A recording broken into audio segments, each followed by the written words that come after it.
In the first video of your chapter 2, New Kings and Kingdoms, we studied about the new dynasties which came into existence from 7th to 12th centuries. Now our topic 2 of this chapter is administration in these kingdoms. In kingdoms में administration कैसी थी? But before starting this topic, I would like to tell you to see the picture given on your page number 17.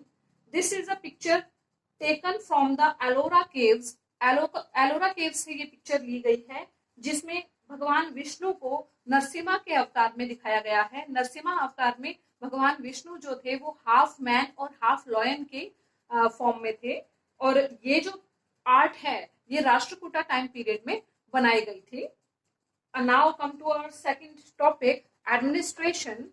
Administration में सबसे पहले तो जो इस time period में किंग्स थे, many kings adopted the titles of Maharaja Adhiraja. Maharaja Adhiraja means the great kings. इन राजाओं ने अपने खुद के लिए कुछ टाइटल्स को यूज करना स्टार्ट कर दिया। ये खुद को महाराजा अधिराजा कहलवाने लगे। त्रिभुवना चक्रवर्तिना, त्रिभुवना चक्रवर्तिना मीन्स कि Lord of the three world's, तीनों वर्ल्ड के देवता अपने आप को वो कहलवाना पसंद करने लगे। And they often share their power with their samantas, अपनी पावर को वो सामंतों के साथ शेयर करते थे। पीजेंट्स की जो एसोसिएशन थे, peasants here means the farmers, farmers की ऑर्गेनाइजेशन के साथ शेयर करते थे।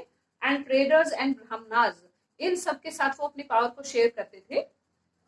And in this time period the tax was collected in the form of produce, means जो कुछ भी प्रोड्यूस करता था, सपोज पीजेंट्स थे वो जो अपनी क्रॉप्स को उगाते थे उसका कुछ परसेंट उनसे टैक्स की फॉर्म में ले लिया जाता था। Cattle keepers had to give their milk and milk products, sometimes meat also, उनको उसकी फॉर्म में टैक्स को पे करना पड़ता था। And artisans had to give their part of the art, जो भी वो कुछ बनाते थे अपने हाथ से, हैंडीक्राफ्ट जो भी वो वर्क करते थे उसको उनको प्रोड्यूस के रूप में, टैक्स के रूप में उनको वो देना पड़ता था। And revenue was also collected from the traders, जो ट्रेडर्स थे उनको भी टैक्स के तौर पे कुछ रेवेन्यू को पे करना पड़ता था। An example is given you of the Cholas inscription. Chola kingdoms के टाइम की जो चोला इंस्क्रिप्शंस थी उसमें से जो ये चोला इंस्क्रिप्शंस है ये हमें तमिलनाडु से मिली है और इसमें हमें नियर अबाउट 400 टर्म्स जो डिफरेंट टाइप्स ऑफ टैक्सेस के लिए यूज की गई है, 400 टर्म्स हमें मिली हैं जो अलग अलग टाइप के टैक्सेस होते थे, ये हमें बताती है। इसमें से जो सबसे ज्यादा जो फ्रिक्वेंटली मेंशन्ड है इन इंस्क्रिप्शंस में, जिस वर्ड का नाम बार बार आया है, that was vetti. Vetti was a tax which was in the form of forced labor under which peasants were forced to work for the kings or village landlords for free. वेटी एक ऐसा टैक्स था जिसे पीजेंट्स को अपने किंग्स के लिए या फिर जो विलेज का लैंडलॉर्ड होता था उसके लिए फोर्सली उनको लेबर करना पड़ता था। उनको अपनी जो लेबर थी वो करनी पड़ती थी जिसके बदले में उन्हें कोई कैश भी नहीं दिया जाता था, बिल्कुल फ्री उनको वो करना होता था, उसे कहा जाता था वेटी। और सेकंड वर्ड यहाँ पे यूज किया गया है दैट इज कदमई। कदमई जो था it refers to land revenue that peasants had to pay to the king. ये वो लैंड रेवेन्यू था जो पीजेंट्स को किंग को पे करना होता था। Now the question arises, why were these taxes taken? ये टैक्सेस लिए क्यों जाते थे? These taxes were taken to finance the king's establishment and for the construction of temples and forts, to fight wars. जो ये टैक्सेस थे ये राजा की जो एस्टेब्लिशमेंट थी, जो राजा को जो फाइनेंशियल जितना चाहिए होता था उसके लिए किया जाता था। टेम्पल्स और फोर्ट्स को बनाने के लिए लिए जाते थे और फाइट वॉर्स। अब राजाओं को अपने किंगडम को बड़ा बनाने के लिए जो दूसरे किंगडम्स पे जो अटैक करने होते थे उसके लिए उन्हें वॉर करनी पड़ती थी। वॉर के लिए उनको वेपन्स की जरूरत होती थी, आर्मी की जरूरत होती थी, उसके लिए वो इन टैक्सेस को लेते थे ताकि उनके फाइनेंशियल जितना भी जो हेल्प है वो उससे हो पाए। And who collected this taxes? अब ये टैक्सेस कलेक्ट कौन करता था? ये जो टैक्सेस थे ये मेनली जो किंग के जो मेन पावरफुल जो इन्फ्लुएंशियल पर्सन्स होते थे वो इन्हें कलेक्ट करने का काम करते थे। जो पोजीशंस थी वो भी हेरिडिटरी होती थी। हेरिडिटरी मीन्स कि अगर किसी के फादर पहले किसी एक पोस्ट पे है, आर्मी में भी ये उनमें ऐसा ही लागू होता था, चाहे आर्मी हो चाहे टैक्स कलेक्शन की कोई भी पोस्ट हो, उसके लिए जो फादर जो होते थे आगे उनका बेटा भी उसी पोस्ट पे होता था, फिर उनका बेटा भी उसी पोस्ट पे होता था, तो often it was hereditary. Is prashastis and land grants. Prashastis, what were the prashastis? प्रशस्ति जो थी वो किंग अपनी प्रशंसा के बारे में, अपने खुद को वो पावरफुल शो करने के लिए, अपने आप को ब्रेव शो करने के लिए वो ब्राह्मणों से लिखवाता था जो उसके एडमिनिस्ट्रेशन में काम करते थे। And prashastis tell us how the rulers wanted to show themselves as valiant. Valiant here means brave, courageous and victorious warriors. वो अपने आप को विक्टोरियस वॉरियर शो करने के लिए, अपने आप को करेजियस शो करने के लिए जो ब्राह्मणों से लिखवाता था, often composed by learned brahmanas who helped in the administration. Kings often rewarded brahmanas by grants of land. अब राजा ब्राह्मणों से अपनी प्रशंसा लिखवाता था तो वो बदले में उन ब्राह्मणों को बहुत बड़ा लैंड जो था वो गिफ्ट के तौर पे, रिवॉर्ड के तौर पर दे देता था। These were recorded on copper plates. और ये जो प्रशस्ति थी ये आमतौर पे कॉपर प्लेट्स पर लिखी जाती थी, रिकॉर्ड की जाती थी। And the picture of one of the prashasti is given in your book, page number 19. And here is written, this is a set of copper plates recording a grant of land made by a ruler in the 9th century, written partly in Sanskrit. इसे संस्कृत में लिखा गया था कुछ, and partly in Tamil, और कुछ प्रशस्ति इसके अंदर जो लैंग्वेज मिली है वो तमिल लैंग्वेज मिली है। The ring holding the plates together is secured with the royal seal. और जो ये रिंग है जो इन सभी प्लेट्स को जो जिससे जोड़ा हुआ है, इसके ऊपर जो जिस राजा की ये प्रशस्ति थी उनकी जो एक स्टैंप लगी होती थी उसके ऊपर सील किया हुआ होता था रॉयल सील से, to indicate that this is an authentic document. और इसको रॉयल सील का मतलब क्या होता था कि ये ऑथेंटिक डॉक्यूमेंट है, इसे और कोई नहीं यूज कर सकता। Here is a example given you of the 12th century's Kalhana. Kalhana was a Brahman who was in the you can say कि वो एक राज दरबार में राज तिरंगिनी उसने एक संस्कृत की पोएम लिखी।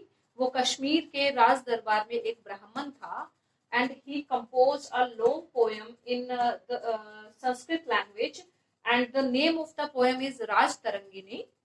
और कल्हाना ने ये पोएम जो लिखी थी इसमें उसने रूलर्स के बारे में उनका पूरी डिटेल को लिखा, पोएम की फॉर्म में पूरी डिटेल को लिखा। लेकिन बाकी और प्रशस्तिज में जो ब्राह्मण्स जो लिखते थे और किंग्स के बारे में, वो उनके रिवार्ड के लिए अपने जो बुक्स जो होती थी, अपनी प्रशस्ति जो होती थी उसमें वो उनकी प्रेजेस लिखते थे, किंग्स की प्रेज को लिखते थे। लेकिन यहाँ पे कल्हाना एक ऐसे ब्राह्मण हुए, एक ऐसे कंपोजर हुए जिन्होंने अपनी पोएम में सिर्फ 12th सेंचुरी के रूलर्स की सिर्फ उनकी प्रेजेस ही नहीं लिखी बल्कि उनके लिए वो क्रिटिकल रहे। उनकी जो रूलर्स थे और उनकी जो पॉलिसीज थी उसके बारे में उन्होंने एक क्रिटिकल तौर पे लिखा, कि क्रिटिक बनकर लिखा, उसके बारे में पॉजिटिव पॉइंट्स भी लिखे और जो उनके नेगेटिव पॉइंट्स थे उसको भी लिखा। Our topic 4 of this chapter is warfare for wealth. वो जो किंग्स थे वो वॉरफेयर करते थे, किस चीज के लिए करते थे? वेल्थ लूटने के लिए, दूसरे किंगडम्स की धन दौलत को लेने के लिए वो फाइट करते थे। In the starting of this chapter, we have discussed about the tripartite struggle. What was the tripartite struggle? The Gurjara Pratiharas, Rashtrakutas, and the Palas fought with each other for a long time to control over Kannauj. वो कन्नौज के ऊपर control करने के लिए उसकी जो wealth थी उसको पाने के लिए बहुत सालों तक लगातार वो एक दूसरे से फाइट करते रहे। And this long fight is named by the historians as tripartite struggle. इसी स्ट्रगल को ट्राइपार्टाइट स्ट्रगल का नाम दिया गया है। नाउ सेकंड पॉइंट इज, जो रूलर्स थे वो क्या करना चाहते थे, वो अपनी पावर को शो करने के लिए दूसरे बहुत बड़े बड़े टेम्पल्स को बनाना चाहते थे, ताकि उनकी पावर और उनकी वेल्थ जो हो वो दूसरे किंगडम्स तक, दूसरे राजाओं तक उनकी बात, उनकी समृद्धि के बारे में उनको पता लगे। इसलिए वो अपने पावर को शो करने के लिए बड़े बड़े टेम्पल्स बनवाते थे। And the third is Sultan Mahmud of Ghazni. इसका बहुत बड़ा एग्जाम्पल है। Sultan Mahmud of Ghazni was from Afghanistan, और उन्होंने इंडियन सब कॉन्टिनेंट पे इंडिया की वेल्थ को पाने के लिए 17 टाइम्स अटैक किया। Sultan Mahmud of Ghazni attacked Indian subcontinent for about 17 times, और जो उनका 16th अटैक था, his 16th attack was on the Somnath temple of Gujarat. और सोमनाथ टेम्पल गुजरात के ऊपर उनका जो ये अटैक था, ये किस लिए किया गया था? To gain the gold from there. जितना गोल्ड सोमनाथ टेम्पल का था वो सारा उस टाइम लूट करके ले गया था। And he ruled between 997 to 1030। और जो उन्होंने सोमनाथ टेम्पल पर अटैक किया था, इट वाज इन 1025। इन्होंने 1025 में सोमनाथ मंदिर पे अटैक किया और यहाँ से सारा धन जो था, गोल्ड जो था, वो लूट कर ले गया। And why did he do so? ऐसा उन्होंने इसलिए किया ताकि वो अपनी जो अफगानिस्तान में उनकी जो गजनी, जो उनकी कैपिटल थी, उसको बहुत ज्यादा बड़ा कर पाए, उसको बहुत ज्यादा समृद्ध और शक्तिशाली बना पाए। So most of the wealth he carried away was used to create a splendid capital city at Ghazni. Sultan Mahmud was also interested in finding out more about the people he conquered.